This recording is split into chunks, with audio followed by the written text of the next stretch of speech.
Hi everyone! Assalamualaikum! Welcome back to our channel. If you are new to this channel, we post our videos twice weekly, horror mukbang on the midweek, while on the weekends we post our vlogs where we venture out to find good halal food in Singapore.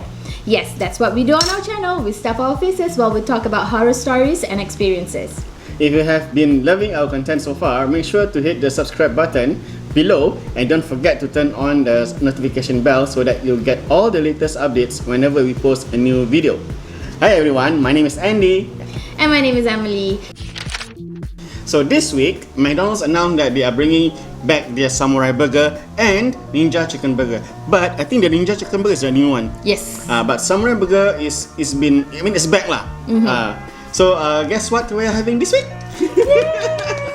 Yay! So we're having a Samurai Burger. Which one is Samurai Burger? I don't know. This is Samurai Burger. This is the okay, so this is the Samurai Burger and this is the Ninja Chicken. Yeah. And then we also have the McSpicy. Oh yeah, McSpicy. And also the double cheeseburger. Yeah. And then they also have the seaweed shaker fries.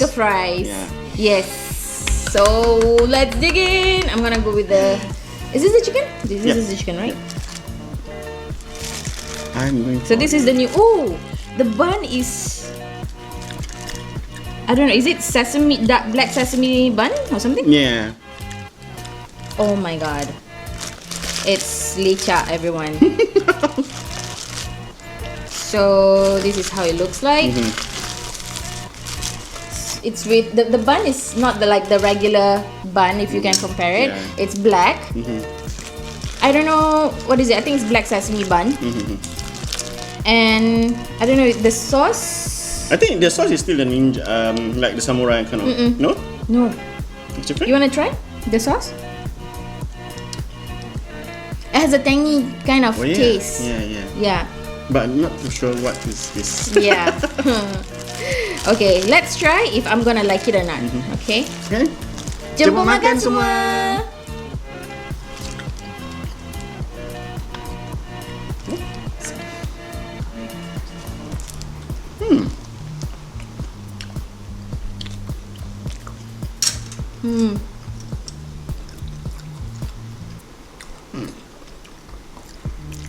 I'm a little confused if I like it or not. Why? The sauce is a little strange for me.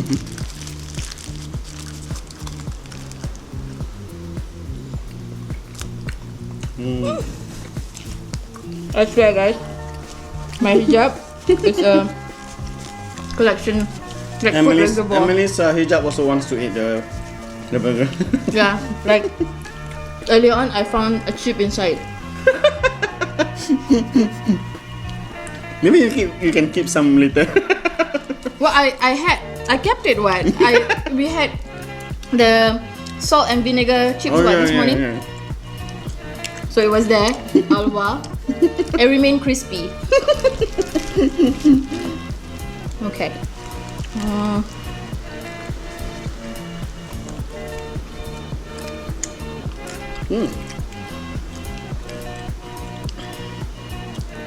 Actually, it reminds me of lemon chicken. Lemon chicken? When I eat this, it reminds me of lemon chicken. Oh. It's not my favorite.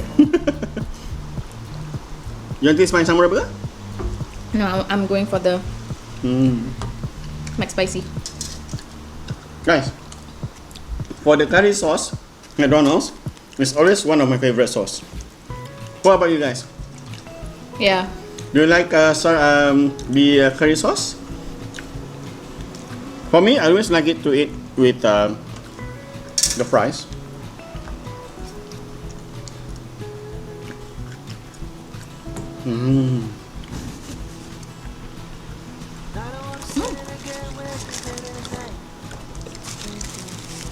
Hey guys, unpacking.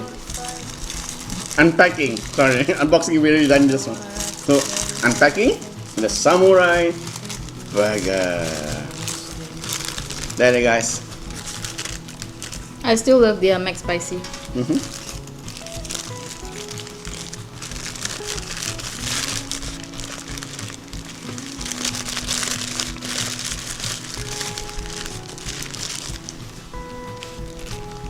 Hi guys.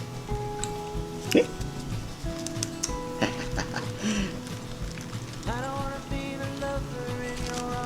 I never really liked samurai burger. My favorite is prosperity. Mmm.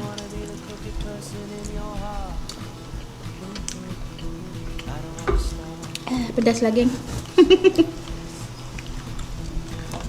Yeah, this is why I said I think a few episodes ago. Remember that I said I always like teriyaki sauce and so samurai burger is also using the teriyaki sauce. Plus McDonald's, they are clever enough to put mayonnaise along. So that's why it's, for me, it's a very good combo.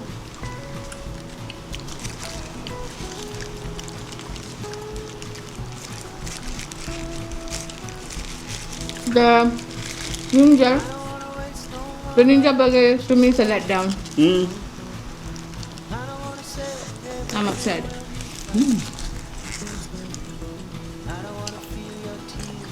I still like their seaweed sugar fries.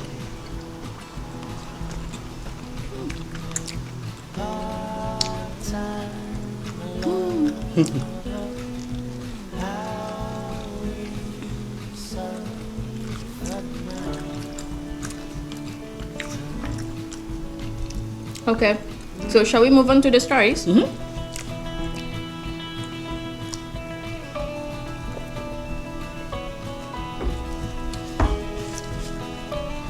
the way, guys, I'm drinking iced lemon tea here, and then he's mine having is Coke. Coke Zero, guys. Okay, so let me ask you guys a question. Have you ever taken a coach or a bus to Kuala Lumpur? I surely have. Okay, so this story is about a tour coach that the writer took with her family to Kuala Lumpur from Malacca. The family traveled from Singapore to Malacca and then made their way from Malacca via a hired bus to Kuala Lumpur. Since the writer has a large family, they decided to hire a tour bus from Malacca, which will bring them to Kuala Lumpur. Although they knew Malaysia extremely well, they decided to hire a tour guide as well, since it came with the package. Okay. It's like a tour package. They left Malacca quite late, so when they were traveling on the road, it was already dark. While traveling along the dark roads with long stretches of rubber plantations, the tour guide named Chris and the driver named Arjun wanted to go to the bathroom. As the journey was long, they did not have time to go to the bathroom earlier. So they stopped by the side of the road and told the family to wait in the bus while they left and walked into the dark plantation for more privacy together. So Chris and Arjun went into the rubber plantation with the bus at the side of the road. They went in together. I suppose to take a leak lah, because they cannot hold their bladder anymore. The family waited and waited for about 40 minutes, but neither Chris nor Arjun returned back to the bus. Oh no, okay. 40 minutes, guys. That's long, right? So they thought that Chris and Arjun must have had a terrible stomach ache. Lama tu je. Yeah, 40 minit. why do they have to wait until 40 minutes? Why not like 20 minutes or half an hour just to do? So they thought that Chris and Arjun must have had like a really bad stomach ache. That's the reason why it took them so long to carry on with their business. So they continue waiting. So time passed, and one of the aunts said, "Can someone go look for those two? Isn't it strange that they are gone for about an hour now to just do their business?" So one of the uncle agreed and said, "Yeah, really strange, huh? Okay, I go look for them with Adrian. Come on, Adrian, let's look for them." So Adrian happened to be the writer's father. Oh, okay. So just as the uncle and the writer's father were about to leave the bus, a sudden loud bang can be heard coming from the top of the bus. Oh. Yeah. The uncle and the writer's father stopped in their tracks and did not leave the bus. The bangs sounded a lot like the bounce of two heavy basketballs being dribbled together simultaneously. The bouncing continued for what seems like forever. After a while, another bus stopped beside theirs. From their dressing, it seems that the bus is filled with Muslim men and women who were in a terrified state, like they are looking at something horrendous. Their heads were tucked under their chests, except for one elderly looking man. The writer thought that he must be the religious leader of the group. The elderly looking man came in the bus and told us to get into their bus instead. The bouncing sound got louder, and the group became extremely terrified, so they followed the elderly man's instructions. The entire family hurriedly moved to the next bus while being guided by the old man. All of the writer's family members got into the next bus safely, and the bus immediately moved. After about 20 meters away... They forgotten about the tool? Yeah, they just left the two. Yeah. After about 20 meters away from the previous bus, the people who sat at the back of the bus started screaming. What was it that they saw? No one said anything, as they were all too terrified to utter a word. When they reached the next rest station, the old man said, "Do you know what was at the top of the bus, child?" The writer responded with a no, but is interested to know more. The old man continued. He said, "At the top of the bus, there was a Pontianak bouncing 2 men's head with their entrails still intact, hovering over the bus that you were on." For the rest of the journey, the entire family remained silent until they reached Kuala Lumpur Airport. They thanked the old man who saved their lives. They all returned to Singapore safely, but did not dare to enter Malaysia for 2 years. Yeah. Oh, wow. So what happened to the bus that they left behind? No one knew. No one knew what happened to that bus, and no one knew what happened to those men. Maybe got ngap lah. I don't know. I think when they were doing their business, they got attacked by... there's lots of stories that I've heard that the owners of rubber plantations or any kind of plantations in Malaysia actually... they actually seek the help of I hear this too. Jinns and this kind of spirits, so-called, to help guard their plantations.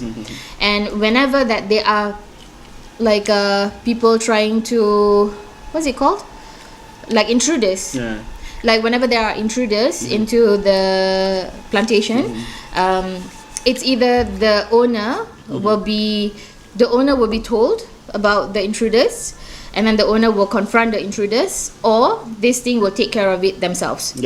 Yeah, so it's like an security alarm lah for the rubber plantations. But so I'm guessing that these 2 men, Chris and what's his name, Arjun, right, accidentally went into one of these guarded plantations. Yeah, could be lah, could be. And I mean, this is my theory. Yeah, this is just a theory. So it may or may not be true. I don't even know whether this story is true. So don't take it too seriously. So I mean, like, it could happen. Yeah. Because we have heard of such stories. and even I think the worst was the worst is I heard is they call it like the durian plantation, whereby people likes to steal their durian. So what they do is they engage these spirits or jinns to guard their plantation, so that people don't go in and steal their durians and so on.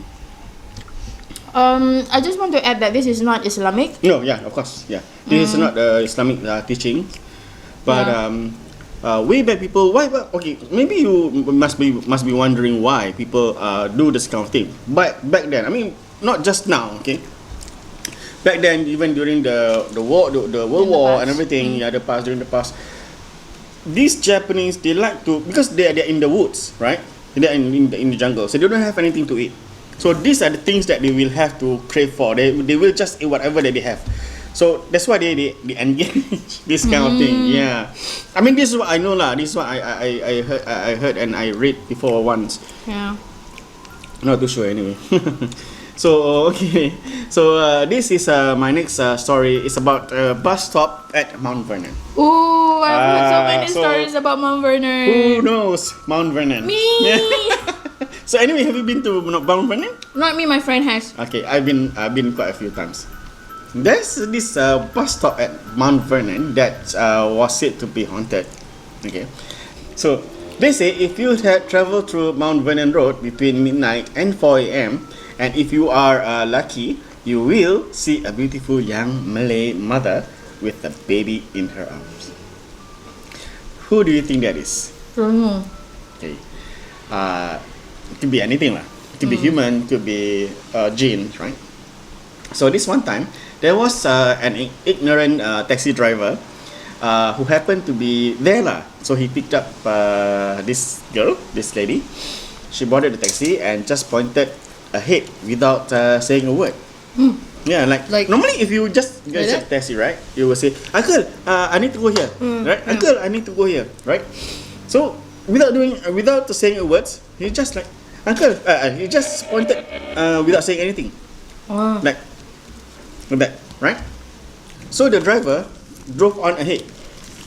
After some minutes, he asked her where she wanted to go, but she just smiled and instructed him with a hand gesture. Once again, to go straight ahead. Creepazoid. So Without saying anything. without saying anything. So Mount Vernon is a long stretch road, and as the taxi approached the end of it at the junction, he asked her again, nicely lah, definitely, right, where exactly she wanted to go. She simply replied, "Balik rumah." Seriously? Or in English, "I'm going home." So he was a little bit like annoyed, right? Where is the home? I don't think she actually said balik rumah like that lah. Definitely not lah. I think she said Balik rumah? No, I think she said balik rumah. So he was a little annoyed by her ambiguous reply and made his impatience felt with his next remark lah. See, he complained, "Yalah, lu mau balik rumah, mana lu punya rumah? Lu mesti cakap mah. Ayah susah lah ini macam." So, okay, in translation in English, yes, I know you want to go home, but where the heck is your home? Gosh, you're giving me a hard time. I think he is really pissed off with her. Really. So she was hurt by this remark and started sobbing. Like, Kenapa lagi mah? yeah. So feeling guilty, he apologized. Then asked her again, nicely this time, what her address was. Felt guilty already lah, the uncle. So she then asked her to be taken back to the place where she boarded. Now the taxi driver, feeling very irritated, made an angry sharp U-turn and headed back where they was before lah. I can imagine how angry he is. So busy nagging, he failed to realize that the passenger seat is now empty. Okay, I thought she changed. She metamorphosed. Is it metamorphosed? I don't know. She changed into like some ugly figure or something. She went missing ah. So when he finally looked into the mirror, he was horrified by the empty seat. Then a sudden sweet scent of frangipani flower filled in his taxi. Frangipani usually is associated with dead people lah. In Malay culture. In Malay culture. Most probably it's like Pontianak and so on, right? So he was chilled to the bones with fear and sped off out of the Mount Vernon Road all the way home. After that, he never travelled along Mount Vernon anymore. I mean midnight lah. He dare not to travel in the midnight in Mount Vernon anymore. Since after the experience. So other taxi drivers actually have also picked up the mother, the same person I think. I believe it should be same mother lah. Same mother with a child from the same bus stop, but had different experiences with her. Maybe like go somewhere else, like then he just vanished from where he was dropped off, maybe, right? Who knows? So some would even some would immediately realize that she's not of this world the moment she bought the taxi, right? So while others would not even notice anything strange until they smell that sweet scent. Yeah. I think the poor people is the poor people. The would be Poor thing is the taxi driver. Like our dad, yeah. like Ayah is a taxi driver Yeah, before, was.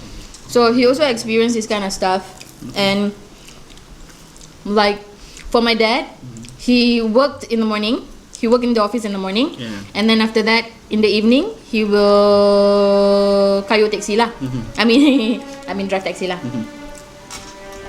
And of course, these kind of people, like they have two jobs and stuff like that, they get very tired in the middle of their rides. So sometimes they will sleep at the side of the road just for their own safety. But you know, these kind of silly things will disturb them. Yeah. In that sense.